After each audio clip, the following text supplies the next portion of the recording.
Think about what really governs your daily life.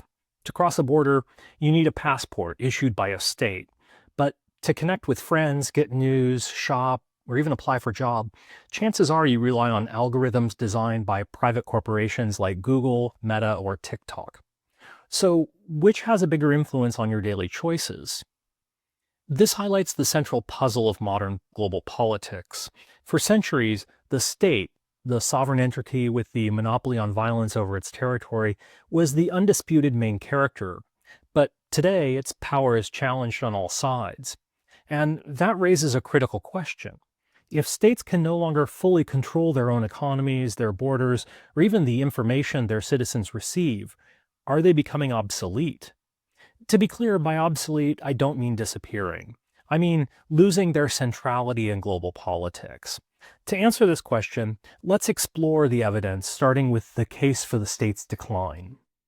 The argument that the state is weakening is a powerful one, driven by several key forces. First, economic globalization has limited state autonomy. In a world where multinational corporations can shift capital and jobs across borders instantly, any single government that tries to raise taxes or strengthen regulation risks seeing investment flee. States are no longer the sole masters of their own economies. Second, the rise of non-state actors forces states to share the stage. As we've seen, NGOs shape human rights norms, corporations command resources larger than many countries, and violent groups like ISIS can directly challenge the state's monopoly on force.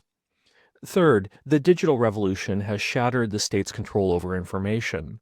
A social media post can spark a global movement in minutes. A cyber attack can cripple a nation's infrastructure from thousands of miles away. Tech platforms now govern our digital lives, often beyond easy reach of any single government. And finally, international norms and institutions constrain what states can do. The principle of sovereignty once meant absolute authority. Today, it's often conditional. This is best seen in the debate over Brexit. Supporters argued that Britain was reclaiming sovereignty. Yet, in a globalized world, leaving the EU simply meant trading one set of rules for another, showing that pure, isolated sovereignty is no longer possible. Similarly, the responsibility to protect, used to justify the 2011 international intervention in Libya, allows outside intervention when states fail to protect their citizens, a direct challenge to the idea of absolute sovereignty. But before we declare the state obsolete, we have to consider the powerful evidence for its resilience. The same forces that seem to weaken the state also reveal its enduring strength. First, states still command the greatest concentration of coercive power. Even the most powerful corporation or armed group can't match the military and police forces of a modern state.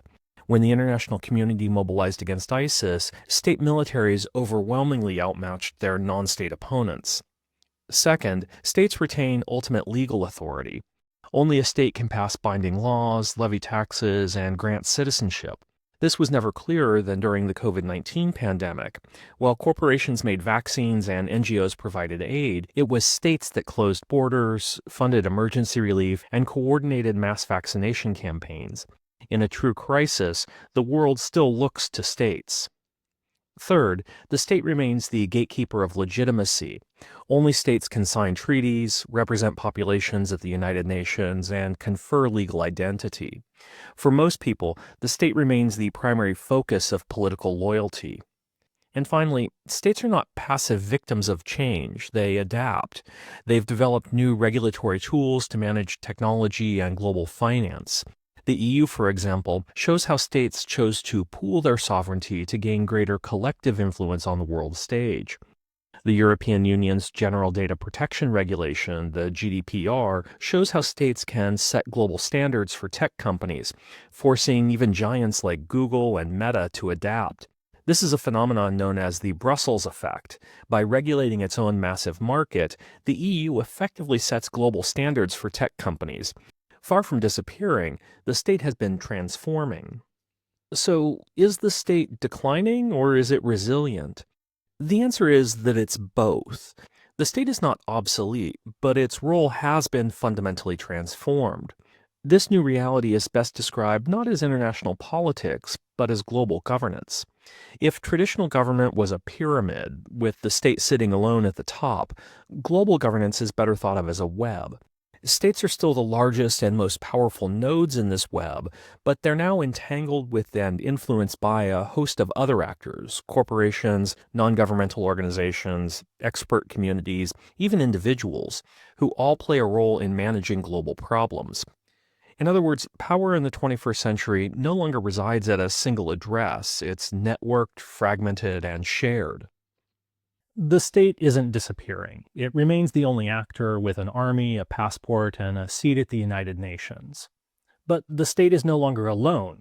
It now shares the global stage and competes with vast growing casts of non state actors.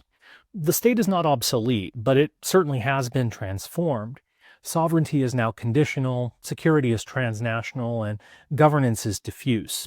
The critical question for us is not, is the state gone, but rather, what kind of state are we left with, and what kinds of new authority are rising alongside it? Understanding that complex, crowded, and contested landscape is a central challenge for studying global politics today.